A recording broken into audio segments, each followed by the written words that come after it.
O objetivo é que você saia deste vídeo entendendo uma das fórmulas mais importantes de todas as probabilidades, o Teorema de Bayes. Essa fórmula é fundamental para a descoberta científica, é uma ferramenta essencial no aprendizado de máquina e na IA, e até foi usada para a caça ao tesouro. Quando, na década de 1980, uma pequena equipe liderada por Tommy Thompson, e não estou inventando esse nome, usou táticas de busca bayesiana para ajudar a descobrir um navio que havia afundado um século e meio antes, e o navio carregava o que, em termos de hoje, equivale a 700 milhões de dólares em ouro. Portanto, é uma fórmula que vale a pena entender. Mas é claro que existem vários níveis diferentes de compreensão possível. No mais simples, basta saber o que cada uma das partes significa para que você possa inserir números. Depois, há a compreensão de por que é verdade e, mais tarde, mostrarei a você um certo diagrama que é útil para redescobrir essa fórmula na hora, conforme necessário. Mas talvez o nível mais importante seja saber reconhecer quando você precisa usá-lo. E com o objetivo de obter uma compreensão mais profunda, você e eu vamos abordar isso na ordem inversa. Portanto, antes de dissecar a fórmula ou explicar o visual que é tão óbvia, gostaria de falar sobre um homem chamado Steve.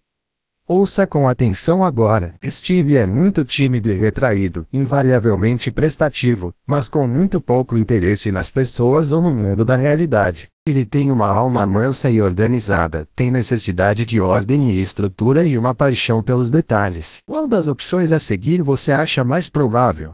Steve é um bibliotecário? Ou Steve é um fazendeiro? Alguns de vocês podem reconhecer isso como um exemplo de um estudo conduzido pelos dois psicólogos, Daniel Kahneman e Amos Tversky. O trabalho deles era um grande negócio.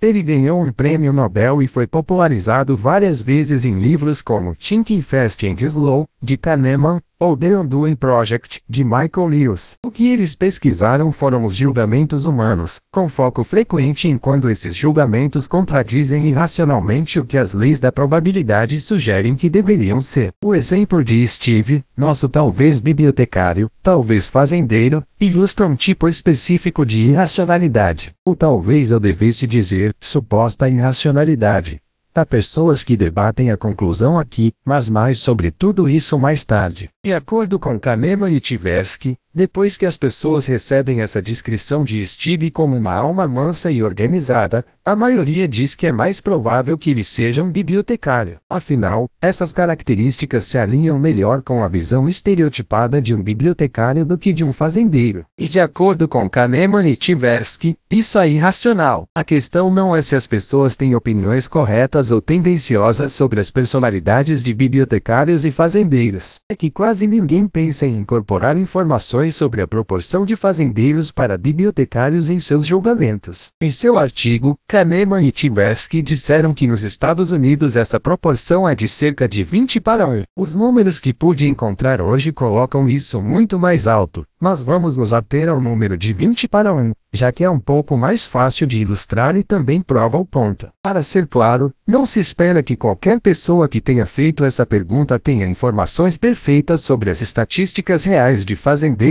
e bibliotecários e seus traços de personalidade. Mas a questão é se as pessoas pensam em considerar essa proporção o suficiente para pelo menos fazer uma estimativa aproximada. Racionalidade não é conhecer fatos, é reconhecer quais fatos são relevantes. Agora, se você pensa em fazer essa estimativa, há uma maneira bem simples de raciocinar sobre a questão, que, alerta de spoiler, envolve todo o raciocínio essencial por trás do Teorema de Bayes. Você pode começar imaginando uma amostra representativa de fazendeiros e bibliotecários, digamos 200 fazendeiros e 10 bibliotecários. Então, quando você ouvir essa descrição de alma mansa e organizada, digamos que seu instinto é que 40% dos bibliotecários se encaixariam nessa descrição e 10% dos fazendeiros se encaixariam. Se essas forem suas estimativas, isso significaria que, de sua amostra, você esperaria que cerca de 4 bibliotecários se encaixassem na descrição e cerca de 20 fazendeiros se encaixassem nessa descrição. Portanto, a probabilidade de que uma pessoa aleatória entre aquelas que se encaixam nessa descrição seja um bibliotecário é de 4 em 24, ou 16,7%. Portanto, mesmo que você pense que um bibliotecário bibliotecário tem 4 vezes mais chances de se encaixar nessa descrição do que um fazendeiro, isso não é suficiente para superar o fato de que há muito mais fazendeiros. O resultado, e este é o mantra-chave subjacente ao teorema de Bayes, é que novas evidências não determinam completamente suas crenças no vácuo. Deve atualizar as crenças anteriores. Se essa linha de raciocínio faz sentido para você, a forma como ver as evidências restringe o espaço de possibilidades e a proporção que você precisa considerar depois disso, então parabéns. Você entende o cerne do teorema de Bayes. Talvez os números que você estimaria sejam um pouco diferentes, mas o que importa é como você ajusta os números para atualizar suas crenças com base em evidências. Agora, entender um exemplo é uma coisa, mas veja se você pode reservar um minuto para generalizar tudo o que acabamos de fazer e escrever tudo como uma fórmula. A situação geral em que o teorema de Bayes é relevante é quando você tem alguma hipótese, como Steve é um bibliotecário, e vê alguma nova evidência. Diga esta descrição verbal de Steve como uma alma mansa e organizada. E você quer saber a probabilidade de que sua hipótese seja válida, dado que a evidência é verdadeira. A notação padrão, essa barra vertical significa dado que, como in, estamos restringindo nossa visão apenas às possibilidades em que a evidência se sustenta. Agora lembre-se do primeiro número relevante que usamos. Era a probabilidade de que a hipótese fosse válida antes de considerar qualquer uma dessas novas evidências. Em nosso exemplo, foi 1 em 21, e resultou da consideração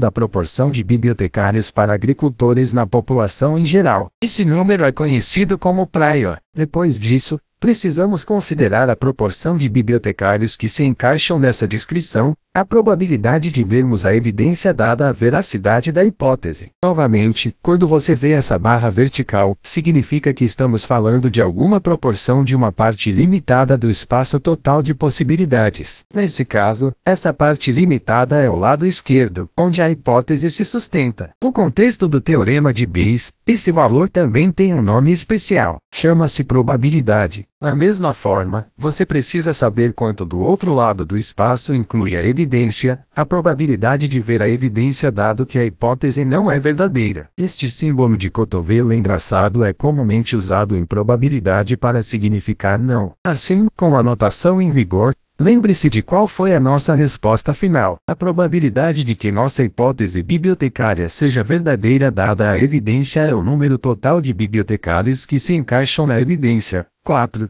dividido pelo número total de pessoas que se encaixam na evidência, 24. Mas de onde vieram esses 4? Bem, é o número total de pessoas vezes a probabilidade anterior de ser um bibliotecário, dando-nos o total de 10 bibliotecários, vezes a probabilidade de que um deles se encaixe na evidência. Esse mesmo número aparece novamente no denominador, mas precisamos somar o resto. O número total de pessoas vezes a proporção dos que não são bibliotecários, vezes a proporção dos que se enquadram nas provas, que no nosso exemplo dá 20. Agora observe o número total de pessoas aqui, 210, que foi cancelado. E é claro que deveria, isso foi apenas uma escolha arbitrária feita para fins de ilustração. Isso nos deixa finalmente com uma representação mais abstrata puramente em termos de probabilidades. E este, meus amigos, é o teorema de Bayes. Mais frequentemente, você vê esse denominador escrito simplesmente como P de I, a probabilidade total de ver a evidência, que em nosso exemplo seria 24 em 210. Mas, na prática, para calculá-la, quase sempre é preciso decompô-la no caso em que a hipótese é verdadeira e no caso em que não é. Fechando as coisas com um jargão final, essa resposta é chamada de posterior.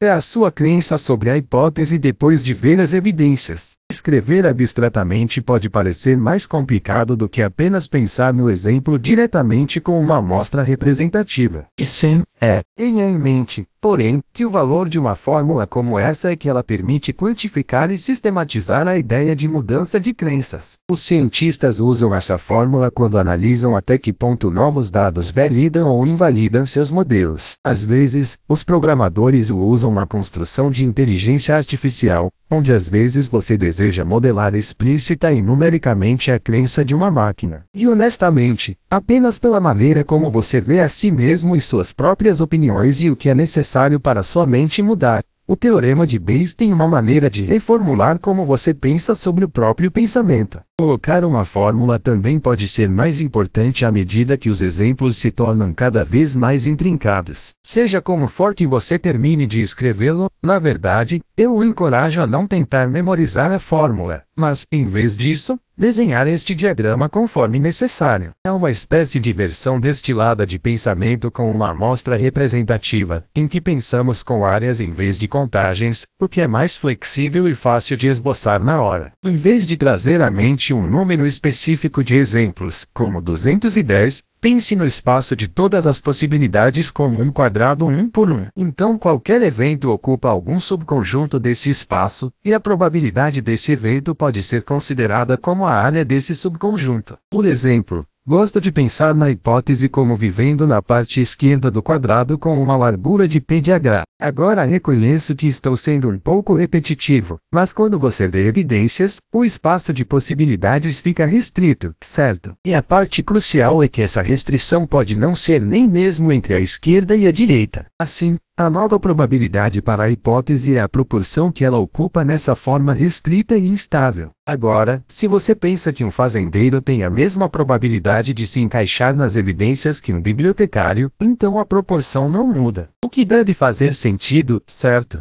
Evidências irrelevantes não mudam suas crenças. Mas quando essas probabilidades são muito diferentes umas das outras, é quando sua crença muda muito. O teorema de Bayes explica qual é essa proporção e, se você quiser, pode lê-la geometricamente. Algo como P de H vezes P de I dado H. A probabilidade de ambas as hipóteses e evidências ocorrerem juntas é a largura vezes a altura deste pequeno retângulo esquerdo, a área daquela região. Tudo bem. Este é provavelmente um bom momento para dar um passo atrás e considerar algumas das conclusões mais amplas sobre como tornar a probabilidade mais intuitiva, além de apenas o teorema de Bayes. Em primeiro lugar, observe como o truque de pensar em uma amostra representativa com um número específico de pessoas, como nossos 210 bibliotecários e fazendeiros, foi muito útil. Na verdade, há outro resultado de Kahneman e Tversky que é sobre isso, e é interessante o suficiente para inserir aqui. Eles fizeram um experimento semelhante ao de Steve, mas em que as pessoas receberam a seguinte descrição de uma mulher fictícia chamada Linda. Linda tem 31 anos, é solteira, franca e muito inteligente. Ela se formou em filosofia.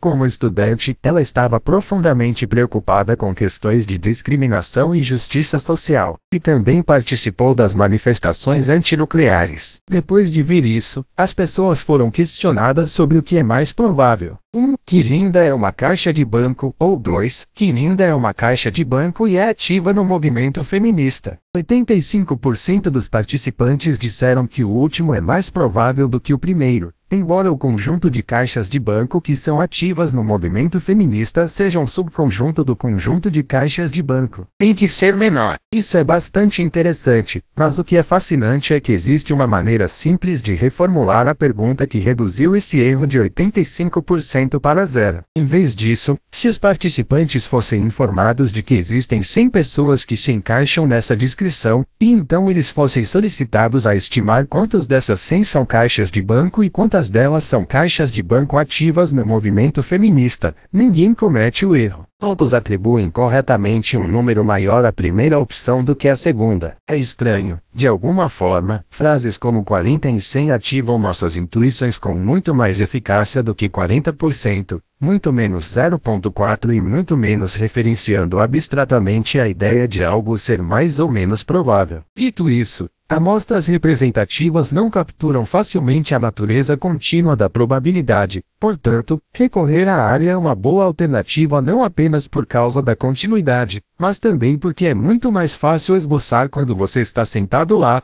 lápis e papel, intrigado com algum problema. Veja bem, as pessoas muitas vezes pensam sobre a probabilidade como sendo o estudo da incerteza, e é claro que é assim que ela é aplicada na ciência. Mas a matemática real da probabilidade, de onde vêm todas as fórmulas, é apenas a matemática das proporções, e nisso contexto, recorrer à geometria é extremamente útil. Quero dizer, Dê uma olhada no teorema de Bayes como uma afirmação sobre proporções, sejam proporções de pessoas, de áreas, seja o que for. Depois de digerir o que ele está dizendo, na verdade é meio óbvio. Ambos os lados dizem para você olhar para os casos em que a evidência é verdadeira e, em seguida, considerar a proporção dos casos em que a hipótese também é verdadeira. É isso. É tudo o que está dizendo. O lado direito explica como calculam. O que é digno de nota é que um fato tão direto sobre proporções pode se tornar extremamente significativo para a ciência, para a inteligência artificial e, na verdade, para qualquer situação em que você queira quantificar a crença. Espero dar a você um vislumbre melhor disso à medida que entrarmos em mais exemplos. Mas antes de mais exemplos, temos alguns negócios inacabados com Steve. Como mencionei, alguns psicólogos debatem a conclusão de Kahneman e Tversky de que a coisa racional a fazer é trazer à mente a proporção de fazendeiros para bibliotecários. Eles reclamam que o contexto é ambíguo. Quero dizer, quem é Steve, exatamente? Você deveria esperar que ele seja um americano amostrado aleatoriamente? Ou seria melhor presumir que ele é amigo dos dois psicólogos que o interrogam? Ou talvez ele seja alguém que você provavelmente conhece pessoalmente. Esta suposição determina o anterior. Eu, por exemplo, encontro muito mais bibliotecários em um determinado mês do que fazendeiros. E desnecessário dizer que a probabilidade de um bibliotecário ou fazendeiro se encaixar nessa descrição é altamente aberta a interpretações. Para nossos propósitos, entendendo a matemática, o que quero enfatizar é que qualquer questão digna de debate é que pode ser retratada no contexto do diagrama. Questões sobre o contexto mudam em torno do anterior, e questões sobre personalidades e estereótipos mudam em torno de verossimilhanças relevantes. Tudo isso dito, quer você compre ou não esse experimento em particular, o ponto final de que a evidência não deve determinar as crenças, mas atualiza-las, vale a pena tatuar em seu cérebro. Não estou em posição de dizer se isso vai ou não contra o instinto humano natural. Vamos deixar isso para os psicólogos. O que é mais interessante para mim é como podemos reprogramar nossa intuição para refletir autenticamente as implicações da matemática, e trazer à mente a imagem certa muitas vezes pode fazer exatamente isso.